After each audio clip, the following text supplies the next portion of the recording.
We have Tyrone. Is he going to read? Okay. He's going to read our blue ribbon story that helps understand child abuse a little. Thank you.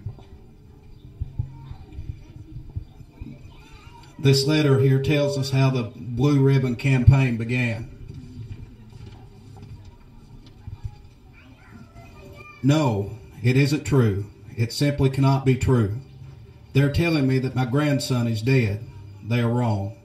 There's been some mistake. Bubba is fine.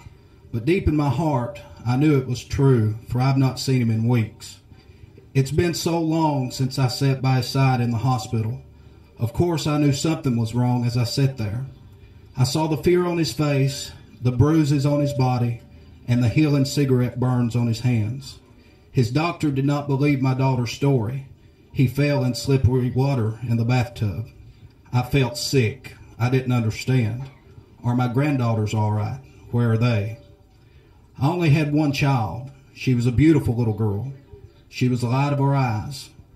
We knew she had entered into a stormy marriage, for we brought her home several times in the 5 years the marriage lasted. We suspected heavy use of drugs, but in those 5 years, 3 beautiful, healthy children had been born. I loved them dearly, and they loved me.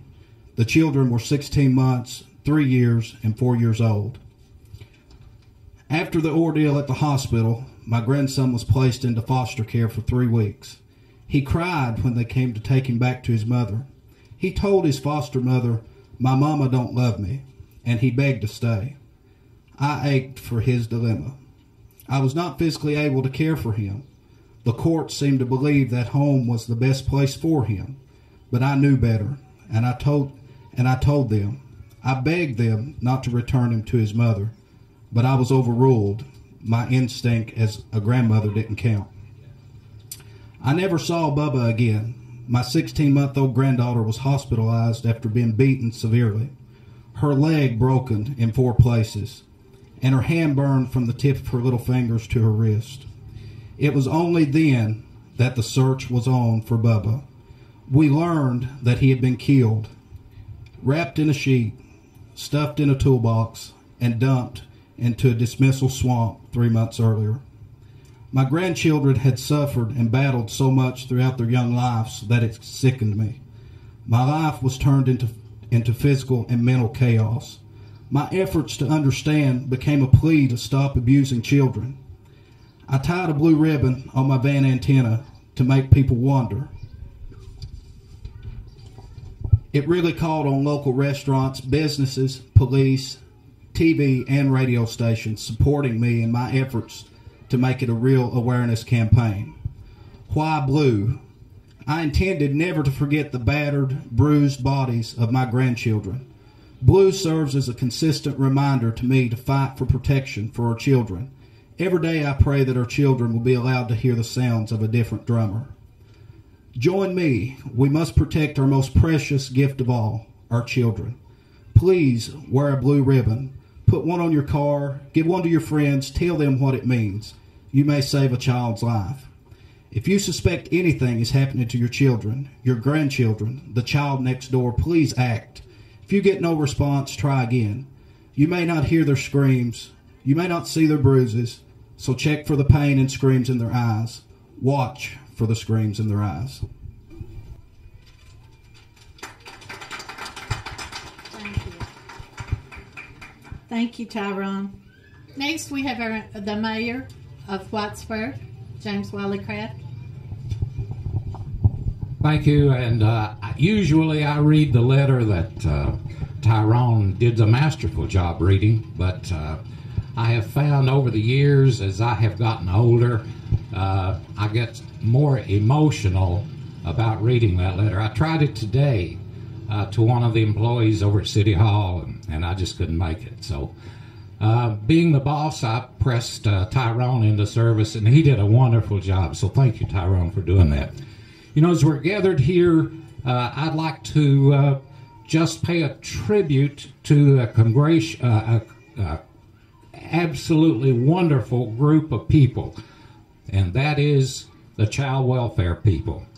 They are the ones who are called upon day and night to protect our children.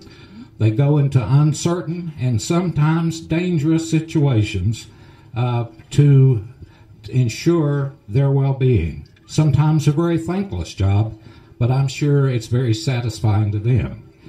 I've worked with many child welfare workers in counties all across East Kentucky, but this is the best of the best right here.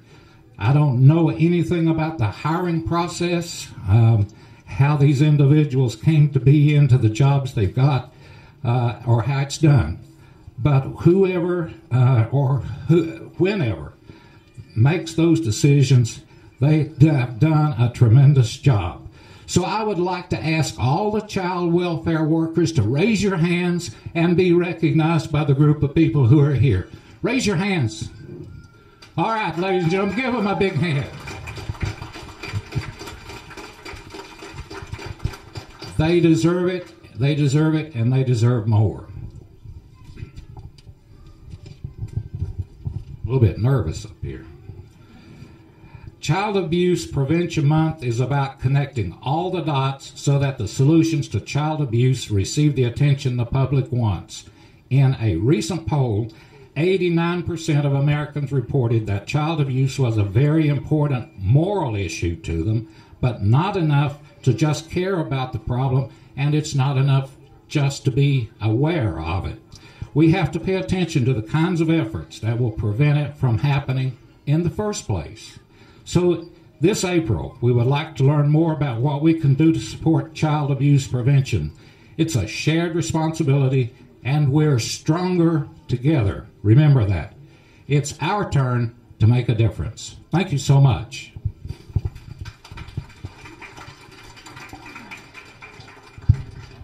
Okay, our mayor's about almost made me cry.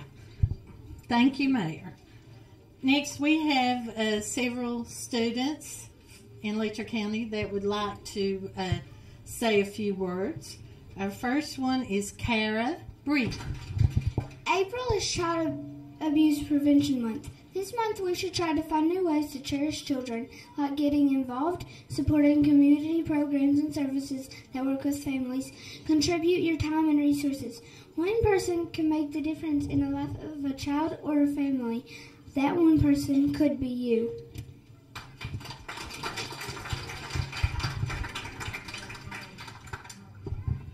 Next, we have Emma Quillen.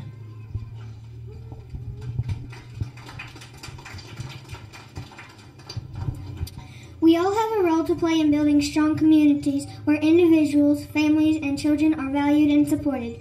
All families want the same thing for their children: a safe home, a good education, and a chance to succeed. There are many ways to create, improve, and maintain a healthy and supportive community. Here are some examples. Get to know your neighbors. Help a family under stress. Reach out to children in your community. Get involved in a local school. Keep your neighborhood safe. Remember, it's our turn to make a difference.